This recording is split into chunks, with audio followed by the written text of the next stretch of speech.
Alors, sur l'image de la rue ici, je fais la touche F, donc je passe en plein écran sur l'image de la rue. L'image derrière ne m'intéresse plus vraiment. Et alors, on va déplacer les fleurs dans l'image de la rue. Donc, vous prenez l'outil de déplacement de pixels. Et vous faites un cliquer glisser. Et normalement, ça va marcher, sauf que ça ne marche pas. Vous voyez ce qui se passe? J'annule.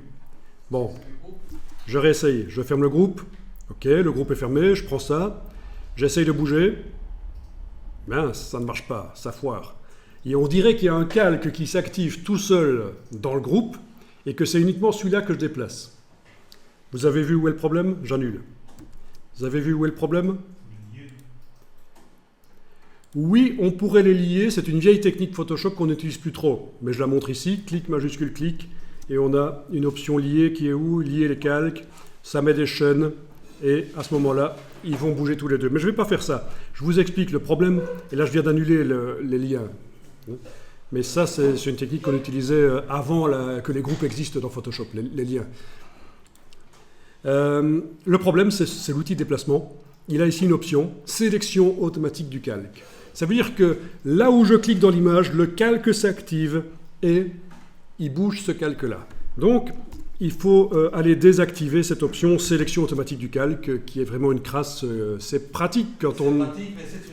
Donc c'est pratique, mais c'est pratique quand vous avez plein d'objets similaires sur plein de calques dans une image. Vous allez pouvoir cliquer sur l'objet, le bouger. C'est chaque fois le bon calque qui s'active, celui qui contient l'objet. Mais c'est rare. Alors, ok, j'ai le groupe qui est fermé là. J'ai l'option sélection automatique du calque qui n'est pas enclenchée. Notez qu'il y a aussi la possibilité de faire sélection automatique du groupe quand on a plein de groupes. Mais de toute façon, c'est pas enclenché là. Donc, pas de problème. Et là, quand on bouge, c'est tout le groupe qui bouge. Pas de problème. Nickel. Ok. Alors, si vous jugez que les fleurs sont trop grandes dans l'image, vous les vouliez plus petites, qu'est-ce que vous allez faire? Commenter, édition, transformation manuelle. Ne le faites pas. Je vous montre. Je réduis. Voilà. Je valide. Et ça, c'est une des plus grandes erreurs qu'un infographiste peut faire. Édition, transformation manuelle, réduire. Ça veut dire quoi? Ça veut dire que j'ai un décor qui est pauvre au niveau du nombre de pixels, il est un peu pourri, il a pas assez de pixels. J'amène une fleur qui est bien détaillée dedans, mais elle est grande forcément parce qu'elle contient beaucoup de pixels. Je la réduis, elle comporte peu de pixels du coup.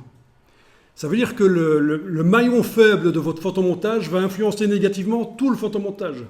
Donc ne faites pas ça. Je vous montre ici côte à côte les deux fleurs pour vous prouver que vous avez vraiment perdu beaucoup de pixels.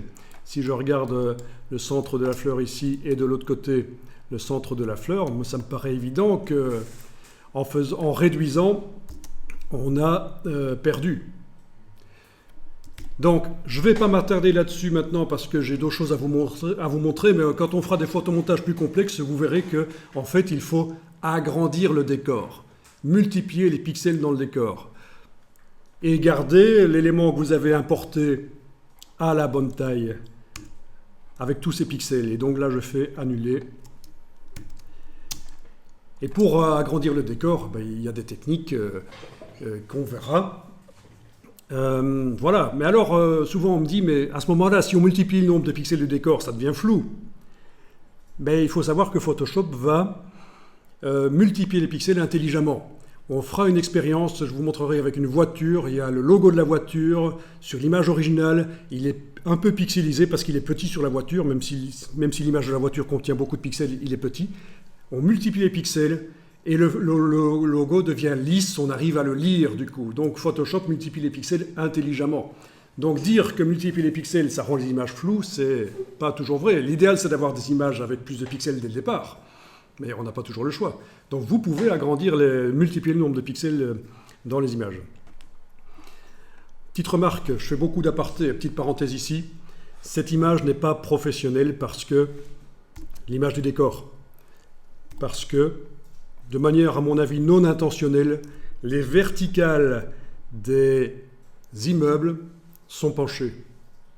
Et vous avez souvent, dans des photos que vous prenez dans une ville, vous avez souvent les fouillantes, les buildings, forcément, ils sont très hauts et alors, c'est pas parallèle au bord de l'image. Je vous donne une astuce si vous voulez rendre une image publicitaire, lui donner un aspect publicitaire et vraiment donner un aspect pro à vos images d'architecture. Il faut dans Photoshop rectifier, rendre les verticales des immeubles parallèles au bord de l'image. Et tout de suite, l'image paraît plus pro.